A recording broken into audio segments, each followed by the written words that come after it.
চামগুৰি সমষ্টিৰ হাজী Abdus Samad এছ.আৰ. Higher secondary স্কুলত ৭৭তম গণৰাজ্য দিৱস পালন। হাজী আব্দুছ এছ.আৰ. হায়াৰ ছেকেণ্ডাৰী স্কুলত উলহ মালহেৰে উদযাপন কৰা হয় দেশৰ ৭৭ সংখ্যক গণৰাজ্য দিৱস। আজিৰ অনুষ্ঠানত মুখ্য অতিথি হিচাপে অংশগ্ৰহণ কৰে প্ৰাক্তন বিধায়ক আব্দুল আজিজে।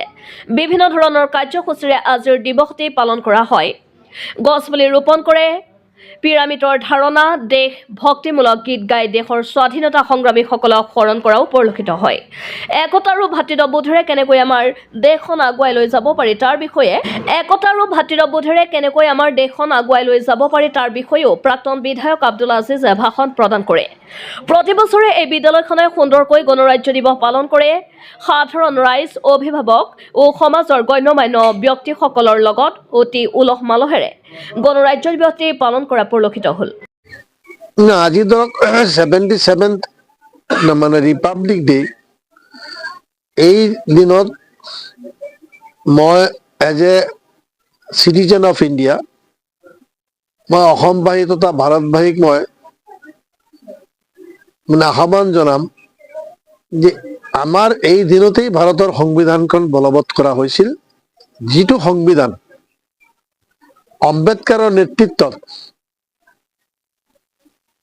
ড্ৰাফ্ট কৰা হৈছিল আৰু এই সংবিধানত ভাৰতীয় মানুহৰ যিবিলাক অধিকাৰ আছে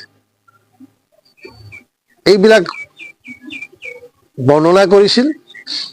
তেখেতে লিখিতভাৱে এটা কনষ্টিটিউশ্যন দি গৈছে, সংবিধান দি থৈ গৈছিল।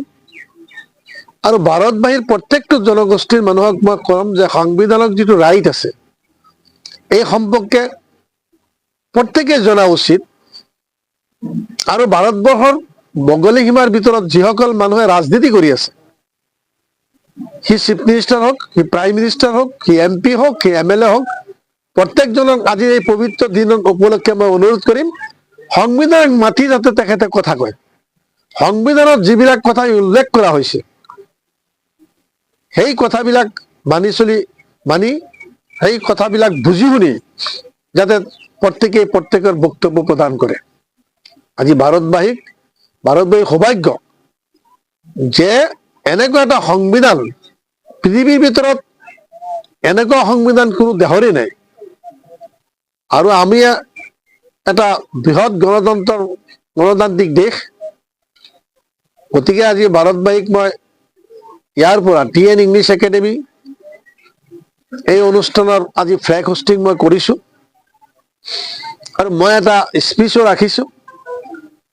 কিন্তু মই ভাৰতবাসী তথা অসমবাসীক সকলোকে সজাগ, সাৱধান, ঐক্যবদ্ধ হ'বলৈ আৰু বিভিন্ন জনগোষ্ঠীৰ মাজত যাতে ভাতৃত্ববোধ জাগি তোলে, ভাতৃত্ববোধত খুব দৃঢ় হয়, আৰু যাতে কোনেও কোনো কমিউনিটিৰ সম্পৰ্কে কোনো কমিউনিটিক যাতে তুচ্ছ তাচ্ছিল্য নকৰে। আজি ৰিপাব্লিক ডে উপলক্ষে বিশেষকৈ আজি অসমৰ মুখ্যমন্ত্ৰীক মই অনুৰোধ জনাম, আপুনি যিবিলাক কথা বাৰ্তা কৈ আছে এটা পাৰ্টিকুলাৰ জাতি সম্পৰ্কে, এই স্বাধীনতা আজি ৰিপাব্লিক ডে মানে উপলক্ষে মই আপোনাকে অনুৰোধ জনাম যে এটা জাতিক এনেকৈ তুচ্ছ তাচ্ছিল্য নকৰিব। এটা সময়ত আপোনাৰ দেখা গৈছিল যে আপোনাৰ স্বাধীনতা দিৱস, 26 জানুৱাৰী বা 15 আগষ্ট যিবিলাক উৎসৱ আছিল এইবিলাক আপোনাৰ খালি অফিচ বিলাকত মানে পালন কৰিছিল। এতিয়া দেখা গৈছে যে সাধাৰণ ৰাইজেও আপোনাৰ অংশগ্ৰহণ কৰিছে। এইটো আপোনাৰ কেনেকুৱা এটা পৰিৱৰ্তনৰ হেৰি পাইছে আপুনি? নাই, এইটোতো আজি মানুহ অলপ শিক্ষিত হৈছেতো। এটা সময়ত অফিচৰ বাহিৰে কৰিব পৰা স্বাধীনতা দিৱসটো বা ৰিপাব্লিক ডে পালন কৰিবলৈ হলেতো ইয়াৰ এটা প্ৰস্তুতি থাকিব লাগিব।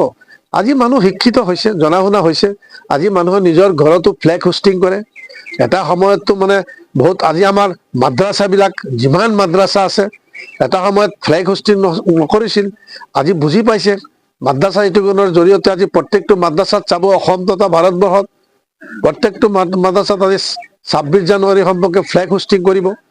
গতিকে সাধাৰণ মানুহে নিজৰ ঘৰত ফ্লেগ হোষ্টিং কৰি আছে।